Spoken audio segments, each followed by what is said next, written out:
All right, ladies and gentlemen, welcome to another episode of the SSD podcast. And I just want to let y'all know that I'm really excited about this one.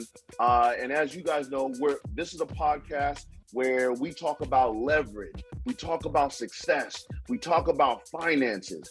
And with all that being said, that's why I'm excited for our guest today, because he's an example of all that.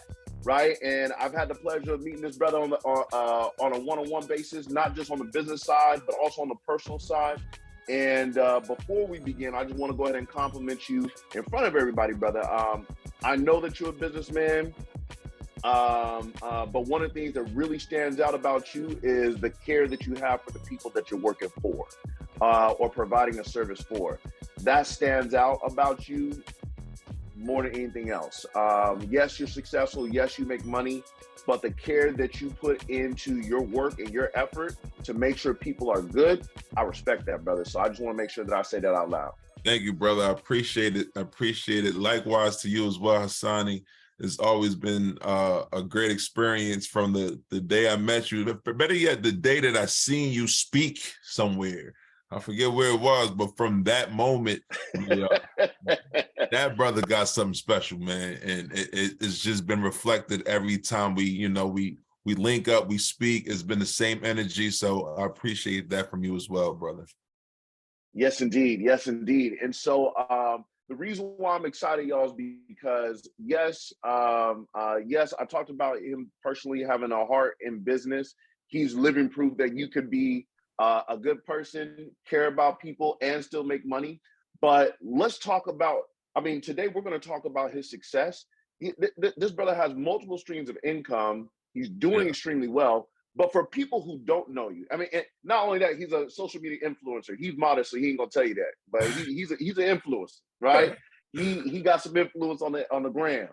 But for people who don't know you, brother, can you go ahead and let us know who Prada Jones is? So Prada Jones is the average guy, man. He's your brother, he's your friend, he's your father, he's your uncle, he's your cousin, he's just the guy that decided that he wanted more in life. That's it. And based on that, I stopped following the path that was handed to us. That you go to school, you get a job, you save up, you buy a house, and I decided to bet on myself. So based on that, after college, I went into entrepreneurship instead of corporate. Most people out of college, they go into some type of corporate job, and I just was like, man, I'm gonna try different, and this is how I got to this point.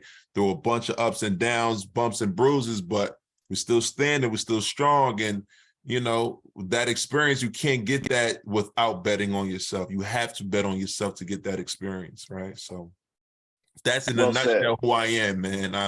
I'm the guy who just bet on himself, but no different than anybody else. Yeah. Okay. See, I told you how he modest, right? So we're gonna have to dig to get the info out of him. But that's not a problem. So you talked about you went to college. So where are you from? What's your background like? How did you grow up? New Jersey, rough streets of New Jersey, South Jersey, North Jersey is rough in Jersey, man, unless you're like in a very, very nice area. And even when you're in a nice area, and I'm noticing that now, you have friends that's not in a nice area, right? You have family members that's not in a nice area. So you always get pulled back into something different. And I see that with my son.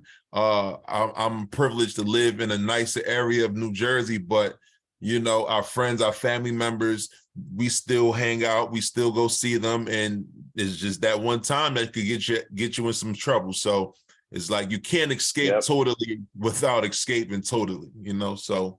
But I'm from New Jersey, man. I claim the whole entire New Jersey because I love New Jersey. That's why I'm still here in New Jersey. Shout out to New Jersey. And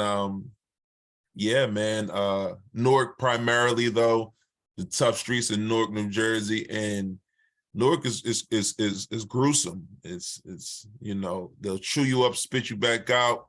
I'm telling you, it's tough out here, man. So coming up in Newark and making it out of Newark is like also part of my story. Let anybody know. I don't care where you come from or what your background is, or what the circumstances of your family is, but you can always elevate and supersede that, whatever stigma is on you. You can, there's right. no, those stereotypes don't apply to you, That's right. And so that's kind of how I feel about it. But yeah, New Jersey's my home. I went to high school in Atlantic City, so that's my South Jersey rep, right? That's when I started repping South Jersey. And then college is New Brunswick, Rutgers, New Brunswick. So, schooling, everything's been in New Jersey. Yeah. Got you. And I'm just taking note. Did you always know that you were going to go to college? Like, so if you're talking about a rough upbringing and things of that nature, did you always know you're going to go to college? Was that something new that you decided last minute? What was that journey like?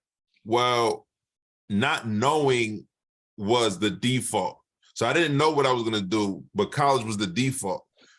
Especially because my mom, she's like, listen, if you're in this household, you got to go to school, right? And got you. When you have that, and that's my mom's my mom, she's my father, she's everything.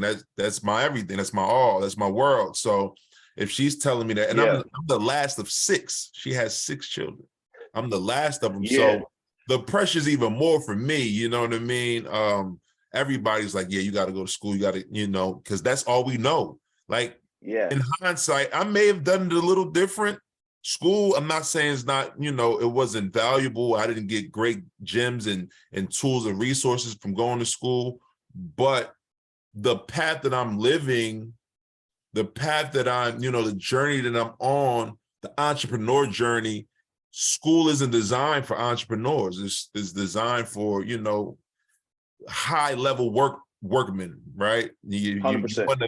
You want to succeed in corporations, then you go to college. They don't teach you how to own and be an owner, be an investor. They don't teach you that in college. So, it's just, I would have probably did it differently. Like, especially in this day and age, we know mentorship is a great part of society, right? Yeah.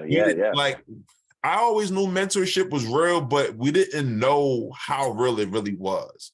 And probably because the mentors that I considered mentors weren't like huge. They were just like, average people. But I also realized you don't know how much is underneath those layers that you see.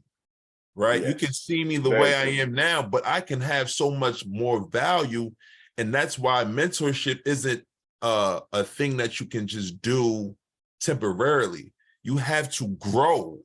Mentorship is growth, right? So if you pick a mentor, you don't just say, oh, I'm going to him so he could just teach me this one task, because so many other things will unfold from that mentorship, that relationship, the opportunities.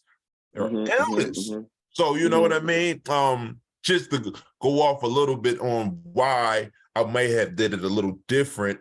Instead of schooling, I would have actually just stuck with a mentor. I would have picked a mentor for one, right? I would have, in hindsight, you see everything much clearer, but I would have picked a mentor. I would have just stuck with them, especially probably real estate in the real estate department. Fix and flips, buy and holds, maybe some type of, syndications, acquisition deals. I would have learned real estate from very young, because that doesn't change. I had opportunities then to get in real estate, and I just didn't understand it. And those same opportunities were worth, lower hundreds of thousands then, and is now worth millions of dollars now. It's only been 10, 15 years. And we're still alive, right? Yeah. I think when we think about wealth, we don't think about the future. We think about today. When I was 20, I should have been thinking one day I'll be 30.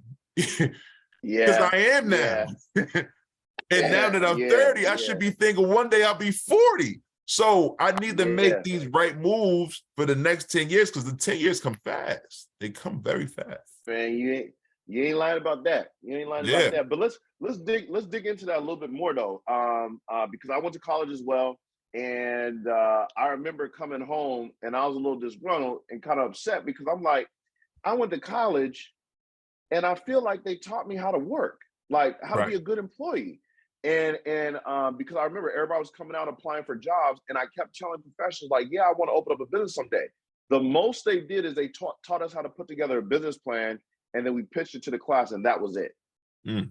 Outside of that, everything was business management. Yes. And I didn't understand it at the time, but I majored in business management. But they were teaching me how to manage a business to be like you said, a high Yeah. level employee. Yeah. So I come home and I'm telling my mom, like, hey, I'm frustrated. Like, I feel like college was a waste of time because it didn't help me do what I wanted to do. But I learned from that, and that's why I want to dive into that with you a little bit. I think I was more upset because I came home. I live in the Bay Area, Yeah. and I ended up working for Enterprise Rent a Car, which means I was making like 35 grand a year. Yeah. But people were coming out making 80 to 100, and people were calling me ungrateful because I thought I deserved more, right? but I saw people who graduated from college making 80, 90, 100 grand while I Yeah. made 35, and I'm supposed to Yeah. be excited. Right. So,